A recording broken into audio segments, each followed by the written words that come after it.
या थेट चर्चेला सुरुवात करत असताना काँग्रेस प्रवक्ते हनुमंत पवार मी आपल्यापासून सुरुवात करेल। खरं तर काँग्रेसने केलेले संशोधन काय आहे त्याची आकडेवारी तर आम्ही सांगितली, मात्र या सगळं जर गौड बंगालाचा आरोप स्वतः राहुल गांधी करत असतील, थेट इशारा तुमचा कुणाकडे आहे? कोण कल्प्रिट आहे असं काँग्रेसला वाटतं? विशालजी, भारतीय जनता पक्षानं देशातली लोकसभेची निवडणूक आणि महाराष्ट्रातली विधानसभेची निवडणूक चोरलेली आहे। चोर दरोडेखोर माणसं आमची मतं चोरलेली खुर्च्या बळकावून बसलेले आहेत। हा लोकशाहीचा अपमान आहे। बरं, आज हा सूर्य हा जयद्रथ या न्यायानं आम्ही 11,000 बोगस मताची एका विधानसभेमधली यादी 200 पत्रकारांच्या समोर आम्ही देशाच्या न्याय व्यवस्थेमध्ये मतदार राजाकडे आम्ही ठेवलेली आहे। बरं, साधी गोष्ट आहे की राहुल गांधींनी 1.5 तासापेक्षा जास्त पत्रकार परिषदेमध्ये 200 पत्रकारांच्या समोर ही मांडणी केली।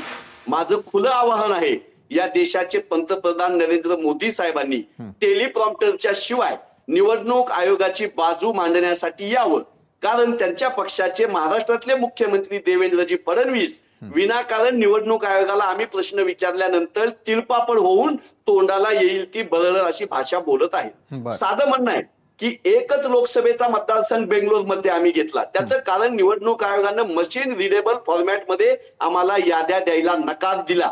हे आधुनिक युग आहे। एका चिपमध्ये 200 वर्ष डाटा साठवता येईल इतकं विज्ञान पुढे गेले असताना आम्हाला मोठा बंडल एवढा दिला याद्यांचा, तरी आम्ही त्यामधल्या एका महादेवपुरा विधानसभेची ही आकडे दिली। विशालजी, महादेवपुरा विधानसभा मतदारसंघाची आकडे आहे। बेंगलोरमध्ये मनसूर अली खान आमचे 6,26,200 मतं पडली होती। भाजपाचे PC मोहन यांना 6,58,915 मतं पडली होती। ही लोकसभेची सीट भारतीय जनता पक्षानं 32,700 मतांनी जिंकली होती।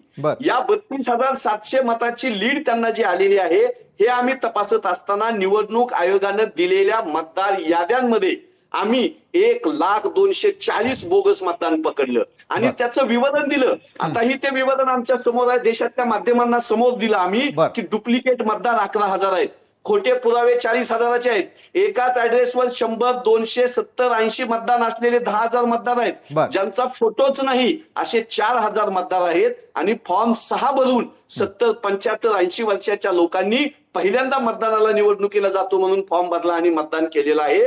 भारतीय जनता पक्षाच्या दारात पट्टा घालून उभा असलेल्या प्राण्यासारखं निवडणूक आयोगाचं वागणं आहे। भारतीय लोकशाहीचा गळा घोटलेला असताना राहुलजींसोबत आम्ही सगळे उभे आहोत। या देशातली इंडिया आघाडी उभी आहे। भारतीय जनता पक्षाला आम्ही लोकशाहीचा गळा घोटू देणार नाही। बरं, लोकशाहीचा गळा घोटला जातोय असा थेट काँग्रेसचा आरोप आहे। भाजपचे प्रवक्ते अनिकेत निकम यांना मला प्रश्न करायचा आहे। अनिकेत जी, मोठ्या प्रमाणावरती सरकारचा कारभार आणि आता तर निवडणूक आयोग या सगळ्यांवर